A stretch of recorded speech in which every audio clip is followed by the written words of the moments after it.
사도신경으로 신앙 고백 드림으로 새벽 예배 시작합니다. 전능하사 천지를 만드신 하나님 아버지를 내가 믿사오며 그 외아들 우리 주 예수 그리스도를 믿사오니 이는 성령으로 잉태하사 동정녀 마리아에게 나시고 본디오 빌라도에게 고난을 받으사 십자가에 못 박혀 죽으시고 장사한 지 사흘 만에 죽은 자 가운데서 다시 살아나시며 하늘에 오르사 전능하신 하나님 우편에 앉으 저리로서 산자와 죽은 자를 심판하러 오시리라.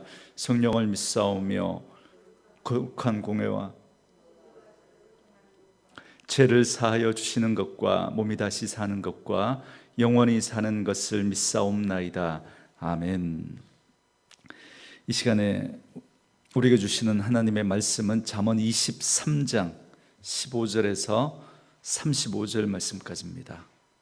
잠언 23장 15절에서 35절 말씀까지. 잠언 23장 15절에서 35절까지입니다. 우리 말씀 찾으셨으면 한 목소리로 같이 읽습니다. 내 아들아, 만일 내 마음이 지혜로우면 나 곧 내 마음이 즐겁겠고 만일 네 입술이 정직을 말하면 내 속이 유쾌하리라. 네 마음으로 죄인의 형통을 부러워하지 말고 항상 여호와를 경외하라. 정령이 네 장래가 있겠고 네 소망이 끊어지지 아니하리라. 내 아들아, 너는 듣고 지혜를 얻어 네 마음을 바른 길로 인도할지니라. 술을 즐겨하는 자들과 고기를 탐하는 자들과 더불어 사귀지 말라. 술 취하고 음식을 탐하는 자는 가난하여질 것이요 잠자기를 즐겨하는 자는 헤어진 옷을 입을 것임이니라. 너를 낳은 아비에게 청종하고 네 늙은 어미를 경히 여기지 말지니라.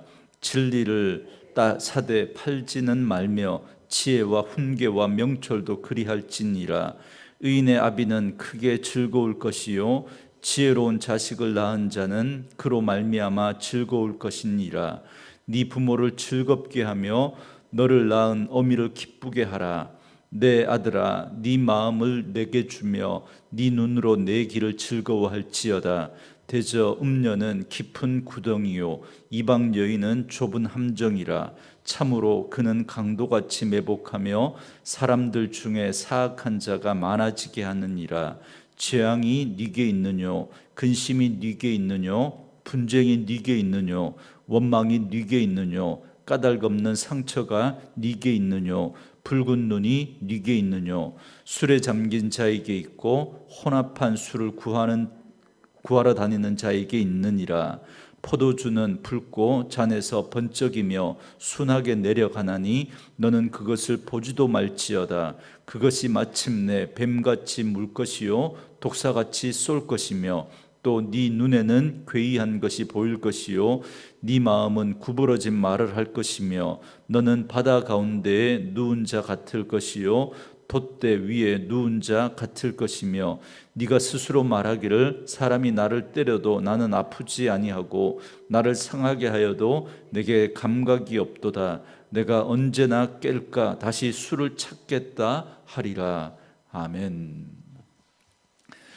오늘은 함께 읽으신 잠언 23장 15절에서 35절 말씀을 중심으로 술 취하지 말라라는 제목의 말씀으로 잠시 은혜를 나누겠습니다. 잠언 22장 16절까지가 우리는 잠언 1부, 2부의 말씀을 그 말씀까지 살펴봤습니다.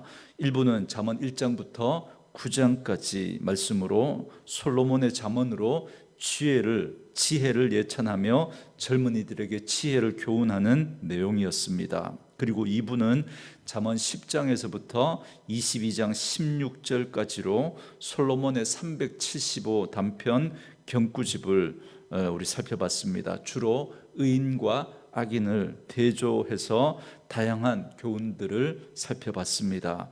잠언 22장 17절부터 24장 24절까지는 잠언의 3부 말씀으로 이름 없는 익명의 현자들이 주는 다양한 교훈들이 담겨져 있습니다. 오늘은 그 가운데 제13교훈과 18교훈까지의 말씀입니다. 먼저 13교훈은 지혜로운 자와 정직한 자가 될 것을 가르치고 권면하는 그 즐거움을 말씀해 주고 있습니다. 먼저 15절과 16절에 보면 내 아들아 만일 네 마음이 지혜로우면 나 곧 내 마음이 즐겁겠고 만일 네 입술이 정직을 말하면 내 속이 유쾌하리라 그럽니다. 우둔한 자녀를 보면 기뻐할 부모가 없습니다. 또한 정직하지 못한 자녀를 보면 저 아이가 커서 뭐가 될까 그런 마음이 드는 거죠. 그래서 부모는 그 자녀의 미래를 놓고 불안해할 수밖에 없습니다. 그래서 오늘 본문 말씀처럼 지혜롭고 정직한 자녀를 두고 그 자녀를 가르치는 일은 너무나 즐겁고 유쾌하다 그렇게 말씀합니다. 이건 우리를 향한 하나님의 마음이라고 할 수 있습니다. 우리가 하나님의 말씀을 듣고 행하면서 그 영혼이 잘 되는 것을 볼 때 하나님의 마음은 더없이 기쁠 수 있는 것입니다. 그러므로 그 마음에 죄인의 형통을 부러워하지 말고 항상 하나님을 경외하는 마음을 가져야 합니다. 그것이 14교훈의 말씀입니다. 17절부터 18절까지가 14교훈인데요. 네 마음으로 죄인의 형통을 부러워하지 말고 항상 여호와를 경외하라. 정령이 네 장래가 있겠고 네 소망이 끊어지지 아니하리라 그럽니다. 죄인이 형통한 모습을 보고 부러워하는 마음을 품게 되면 그것은 어리석은 마음이라는 겁니다. 여기서 여러분 마음이 어리석기 때문에 부러운 마음이 든다는 겁니다. 여기서 부러워한다라고 하는 이 뜻이 히브리어로 카나라는 단어인데요. 어떤 것을 동경해서 그것을 얻기 위해서 열심내는 것, 이걸 부러워한다라고 하는 그 단어의 뜻입니다. 그러니까 죄인의 형통을 단지 마음으로 부러워하는 그 정도가 아니라 그것을 동경하고 자신도 그렇게 되기 위해서 애쓰는 걸 말합니다. 이게 부러워하는 겁니다. 그러면 어떻게 되겠습니까? 결국 그 사람처럼 되는 거죠. 그래서 불의하게 되고 마는 겁니다. 그렇다면 지혜란 어떤 모습입니까? 항상 여호와 하나님을 경외하는 것입니다. 그러면 장래가 밝고 소망이 끊어지지 않을 것이다 라고 말씀합니다. 여러분 여기서 장래는 특별히 마지막 심판의 날까지 포함한다고 할 수 있습니다. 그렇기 때문에 하나님을 경외하는 지혜로운 자는 마지막 심판의 날을 기다립니다. 그날이 우리에게는 두려움의 날, 심판의 날이 아니라 그날은 오히려 우리에게 구원의 날이 될 것이고 승리의 날이 될 것이기 때문에 그렇습니다. 그러므로 현실에서의 잠깐 그 우리에게 만족을 줄 수 있고 또 기쁨을 줄 수 있는 그러한 것을 구하는 것이 아니라 영원한 승리와 형통을 우리는 구해야 합니다. 그게 참 지혜로운 자의 모습입니다. 그러려면 하나님을 경외해야 합니다. 그래서 항상 하나님을 경외하는 그러한 것이 바로 지혜로운 자의 모습임을 말씀해 주고 있습니다. 계속해서 19절부터 21절까지는 제15교훈으로 방탕한 삶은 실패로 치닫게 될 것을 제시하면서 하나님 경외하라고 하는 말씀을 해주고 있습니다. 먼저 19절 말씀에 보면 지혜를 얻어 마음을 바른 길로 인도하라 그렇게 말씀합니다. 그리고 이에 대한 중요한 방법을 제시하고 있는데 그게 20절입니다. 술을 즐겨하는 자들과 고기를 탐하는 자들과 더불어 사귀지 말라 그럽니다. 우리말에도 금묵자흑이라는 그 말이 있는 것처럼 좋지 않은 사람을 가까이 하면 좋지 않은 영향을 받게 됩니다. 특별히 이 말씀에서 술을 즐겨하는 자들과 고기를 탐하는 자들을 경계합니다. 그 이유가 뭐냐면 21절에서 그 이유를 말해주고 있습니다. 21절에 술 취하고 음식을 탐하는 자는 가난하여질 것이요 잠자기를 즐겨하는 자는 헤어진 옷을 입을 것임이니라 그럽니다. 술 취하고 먹기를 탐하는 자와 이 잠자기를 즐겨하는 자를 같이 언급하고 있습니다. 그러니까 술과 음식을 탐하는 자와 잠자기를 좋아하는 자가 같이 방탕하고 게으른 그런 사람일 가능성이 크다는 겁니다. 그런 사람과 어울리게 되면 덩달아 방탕해지고 게을러진다는 거죠. 그러면 결국 머지않아 가난하게 될 것입니다. 그렇기 때문에 이런 자를 사귀지 말라고 말씀해 주고 있습니다. 계속해서 16번째 교훈은 22절부터 25절까지 말씀인데요, 효도를 권면하는 말씀입니다. 22절에 보니까 너 낳은 아비에게 청종하고 내 늙은 어미를 경히 여기지 말지니라 그럽니다. 자식을 낳고 기르는 부모는 자식이 잘 되기를 바라고 행복하게 살기를 원합니다. 그것이 부모의 한결같은 마음이죠. 그래서 자녀에게 인생 교훈을 자주 들려주려고 합니다. 이런 부모님의 진심을 아는 자식이라면 그 부모님의 그 인생 경험을 통해서 하는 그 이야기를 잔소리처럼 받아들이지 않고 그 이야기에 귀를 기울이게 됩니다. 이것이 마땅한 일이고 또 늙은 부모를 또 경히 여기지 말아야 할 것을 말씀해 주고 있습니다. 이러한 자들에게는 밝은 미래가 있을 것을 말씀합니다. 23절 말씀처럼 그들은 부모의 말을 청종하고 공경함으로 진리를 사는 자들이며 지혜와 훈계와 명철도 그리하는 자들입니다. 이처럼 귀중한 진리와 지혜와 훈계와 명철을 얻기 위해서 애쓰고 그 가치를 따라 살려고 하는 그 사람이 의인이고 지혜로운 사람인 거죠. 그렇기 때문에 우리가 부모님을 공경하고 부모의 말을 청종해야 합니다. 특별히 그 부모가 하나님을 경외하고 하나님 말씀대로 살려고 하는 그러한 부모라면 정말 복된 부모를 둔 것이고, 그렇다면 그 부모를 더욱더 공경하고 그 부모의 말에 우리는 잘 따라야 합니다. 여러분, 자식이 이런 자라면 그 부모는 걱정할 것이 없습니다. 그래서 24절 말씀처럼 그 부모는 마음의 기쁨과 즐거움이 있을 것입니다. 그러므로 부모를 즐겁게 하는 것은 다른 어떤 걸 많이 사다 주고 그렇게 해서 부모를 기쁘시게 하는 게 아니라 그 부모의 말씀을 청종하고 경히 여기지 않는, 그래서 그 부모의 말씀을 귀중하게 여기고 그 말씀 붙들고 살아가는 그런 자식의 모습인 것입니다. 또한 그렇게 부모에게 청종함으로 인생의 진리와 지혜와 훈계를 우리는 얻게 됩니다. 그리고 그것이 부모를 더욱 기쁘게 하고 즐겁게 하는 일이라는 사실을 우리는 다시 한번 명심해야 하겠습니다. 계속해서 17교훈은 26절에서 28절까지 말씀인데요, 아들을 향한 아버지의 간절한 호소로 시작됩니다. 그것은 음녀의 유혹에 대한 경계입니다. 26절 말씀에 내 아들아 네 마음을 내게 주며 네 눈으로 내 길을 즐거워할지어다 그럽니다. 여러분, 여기서 네 마음을 내게 주며 라고 하는 이 말은 부모의 뜻을 맹목적으로 따르는 그런 자녀가 되라, 그 말은 아닙니다. 부모에게 있는 그 삶의 지혜를 존중히 여겨서 따를 것을 간절히 부탁하는 말씀인데요, 특별히 이 말씀 가운데 내 길이라고 하는 이 말은 부모가 걷고 있는, 그러니까 하나님을 경외하고 그 하나님의 말씀과 지혜와 훈계를 따르는 그 부모의 말을 이야기합니다. 그래서 그 삶을 자식이 살아가기를 원하는 거죠. 그래서 그 부모가 하나님을 경외하면서 그 하나님으로부터 얻은 그 진리와 그 교훈을 가지고 자식을 교훈하고 훈계할 때 그걸 따르는 그 부모, 자식이 지혜로운 자식이고 그러한 길이 의로운 길임을 말씀하면서 자식이 그 의로운 길을 걷기 원하는 것입니다. 그렇기 때문에 부모가 가장 걱정하는 것이 바로 음녀의 유혹입니다.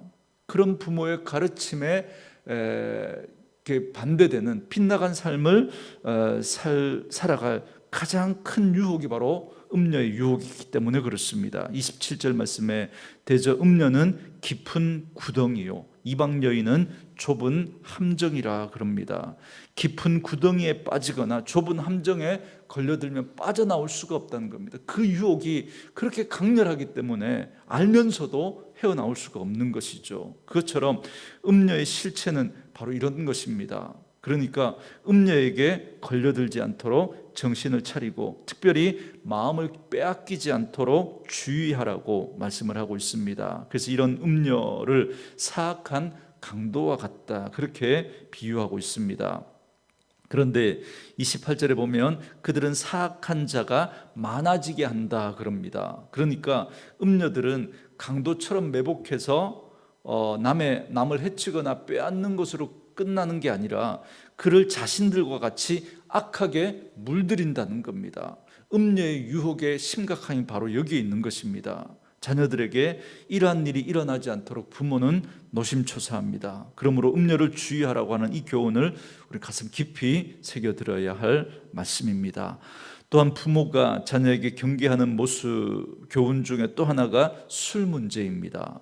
이것이 18교훈인데요 본문 29절부터 35절까지의 말씀입니다. 술 취함에 대한 모습들을 너무나 리얼하게 잘 표현해 주고 있습니다. 결론적으로 말하면 술에 빠지는 것은 재앙이라는 겁니다. 술에 빠지면 인생의 그 인생이 망가지게 되는 것을 말씀해 주고 있습니다. 그래서 결국 그 인생이 재앙으로 끝나게 될 것을 말씀하면서 주의하라고 당부합니다. 29절에 재앙이 네게 있느냐, 근심이 네게 있느냐, 분쟁이 네게 있느냐, 원망이 네게 있느냐, 까닭없는 상처가 네게 있느냐, 붉은 눈이 네게 있느냐 그럽니다. 술에 잠긴 인생, 술 중독에 빠지게 되면 늘 근심이 있고 분쟁과 원망과 그로 인한 마음의 상처가 있다는 겁니다. 그리고 늘 충혈된 눈으로 불쌍하게 다닐 수밖에 없는 것입니다. 한마디로 폐인이 되는 것이죠. 이런 아들이 이런 모습으로 폐인의 삶으로 전락하는 걸 좋아할 부모가 어디 있겠습니까? 술에 빠지는 건 자기 인생 그 하나만 망가뜨리는 게 아니라 부모의 마음까지 병들게 하고 정말 불효 중에 불효인 것입니다. 그렇다면 어찌해야 되겠습니까? 31절 말씀에 포도주는 붉고 잔에서 번쩍이며 순하게 내려가나니 너는 그것을 보지도 말지어다 그럽니다. 여러분 성경은 술에 대해서 이렇게 단호합니다. 견물생심이라고 보면 자꾸 빠지기 때문에 그렇습니다. 특별히 술에 중독이 되었다가 이렇게 치유되었다고 하는 분들도 술 한 잔만 들어가면 그동안 그 끊었던 것들이 하루아침에 다 무너져 버립니다. 그래서 성경은 술에 대해서 이처럼 단호합니다. 쳐다보지도 말라는 거죠.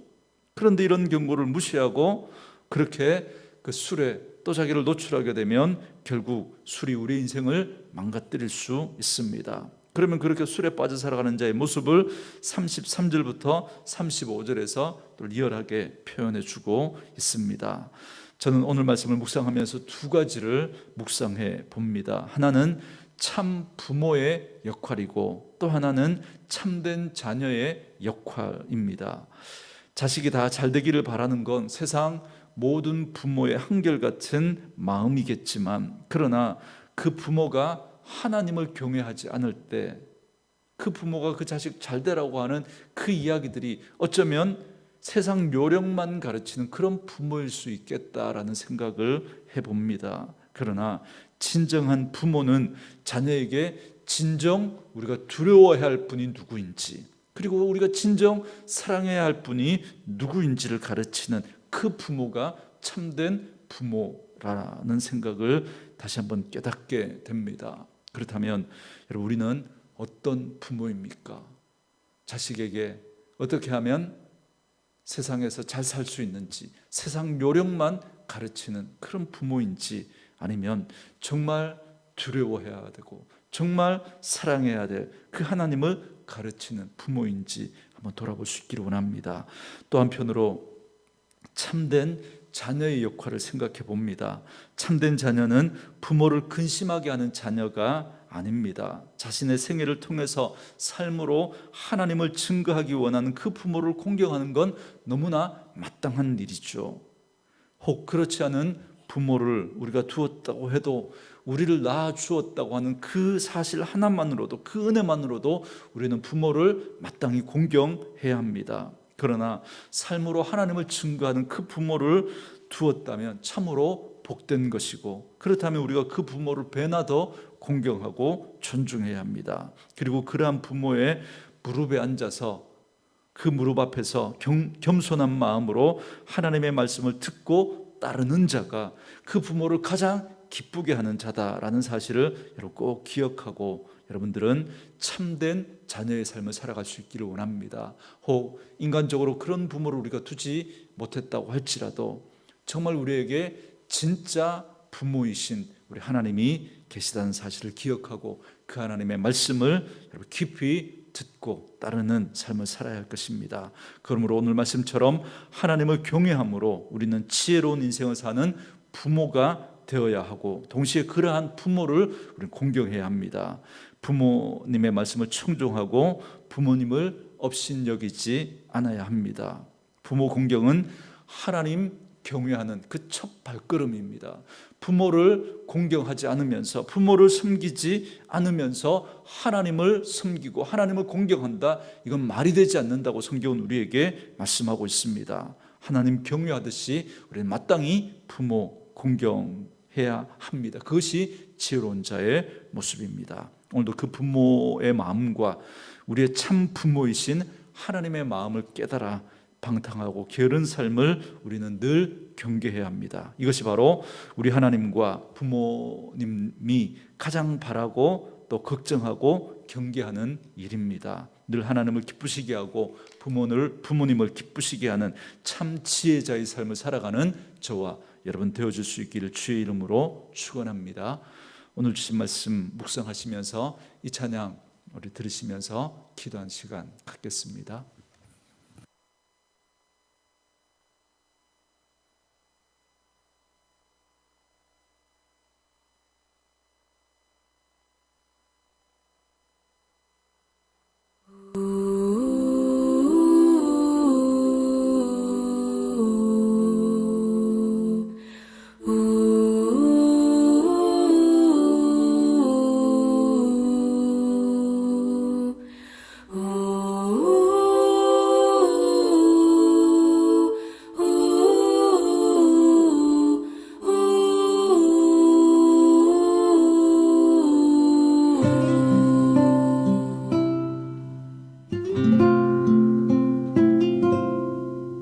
작은 갈대 상자 물이 새지 않도록 역청과 나무진을 칠하네. 어떤 맘이었을까 그녀의 두 눈엔 눈물이 흐르고 흘러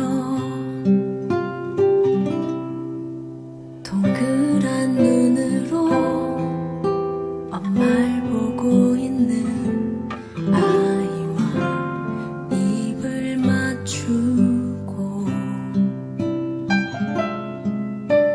상자를 덮고 가까이에 띄우며 간절히 기도했겠지. 정처 없이 강물에 흔들흔들 흘러내려가는 그 상자를 보며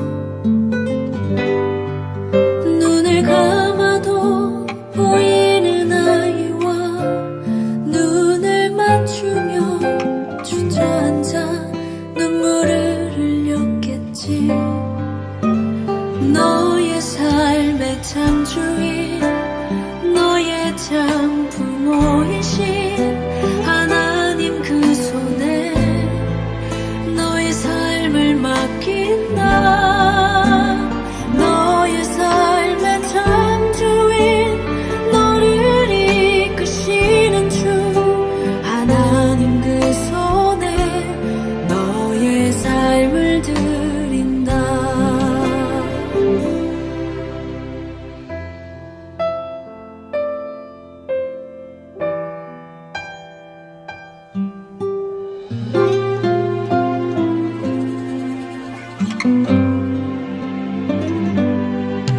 어떤 마음이었을까 그녀의 두 눈에 눈물이 흐르고 흘러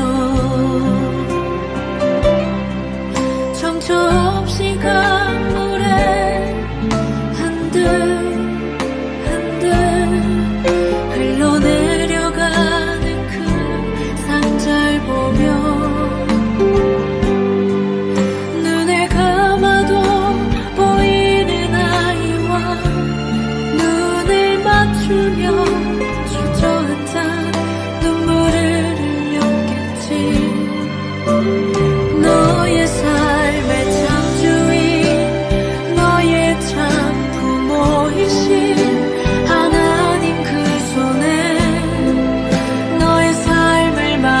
맡긴다. 너의 삶의 창조인 너를 이끄시는 주 하나님 그 손에 너의 삶을 드린다. 그가 널 구원하시리. 그가 널 이끄시리라. 그가 널 사용하시리. 그가 너를 인도하시리.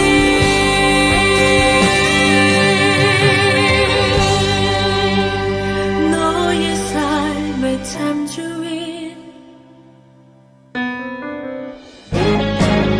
너의 삶의 참주인 너의 참 부모이신 하나님 그 손에 너의 삶을 맡긴다. 너의 삶의 창조인 너를 이끄시는 주 하나님 그 손에 너의 삶을 드린다. 너의 삶의 창조인 너의 참 부모이신 하나님 그 손에 너의 삶을 맡긴다. 너의 삶의 창조인 너를 이끄시는 주 하나님 그 손에 너의 삶을 드린다. 어떤 마음이었을까 그녀의 두 눈에 눈물이 흐르고